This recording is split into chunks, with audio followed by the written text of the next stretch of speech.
ટાણે રાજકોટ આરોગ્ય વિભાગનું ચેકિંગ. સિંધી કોલોનીમાં સ્વચ્છતા અભાવે બેકરીને અપાઈ નોટિસ.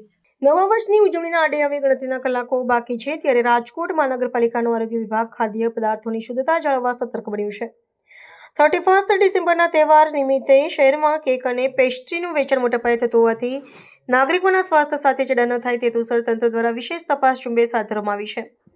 આ કાર્યવાહીના ભાગરૂપે મહાનગરપાલિકાની ખાદ્ય શાખા દ્વારા શહેરના સિંધી કોલોની વિસ્તારમાં આવેલી જલારામ બેકરી સહિતના એકમોમાં ઓચિંતી તપાસણી કરવામાં આવી હતી. ખાદ્ય સુરક્ષા અધિકારીઓની ટીમે બેકરીમાં તૈયાર થતી કેક, પેસ્ટ્રી અને અન્ય ફરસાણ જેવી ચીજવસ્તુઓની ગુણવત્તા અને ઉત્પાદન પ્રક્રિયાની ચકાસણી કરી હતી.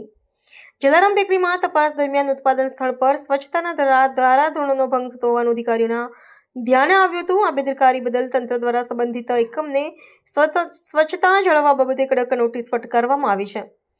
જોકે પ્રાથમિક તપાસમાં સ્થળ પરથી અન્ય કોઈ હાનિકારક કે અખાદ્ય સામગ્રી મળી આવી ન હોવાથી અધિકારીઓએ રાહતનો શ્વાસ લીધો હતો. ઉત્સવના માહોલમાં લોકો હોશે મીઠાઈ અને ફરસાણ આરોગતા હોય છે ત્યારે ભેળસેળયુક્ત વાનગીઓ આરોગ્ય માટે જોખમરૂપ ન બને તે માટે તંત્ર કટિબદ્ધ છે. આગામી દિવસોમાં પણ શહેરના વિવિધ વિસ્તારોમાં બેકરી અને મીઠાઈના વિક્રેતાઓને ત્યાં સઘન ચેકિંગ ચાલુ રાખવામાં આવશે તેમ આરોગ્ય વિભાગે જણાવ્યું છે. તંત્ર દ્વારા વેપારીઓને સ્વચ્છતા જાળવવા અને નાગરિકોને જાગૃત રહીને ખાદ્ય સામગ્રી ખરીદવા અનુરોધ કરવામાં આવ્યો છે. સીડી વાઘેલા ફૂડ સેફ્ટી ઓફિસર.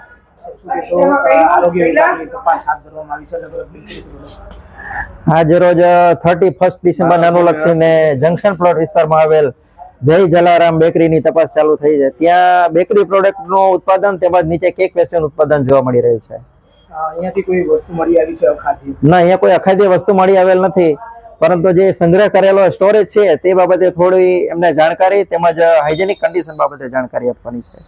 હજી કેટલા દિવસ આ તપાસ ચાલુ રહેશે? આ તપાસ છેલ્લા 10 દિવસથી આપણે ચાલુ, 15 દિવસથી ચાલુ છે અને આ જે પૂરો થશે ત્યાં સુધી નિરંતર ચાલુ રહેવાની છે.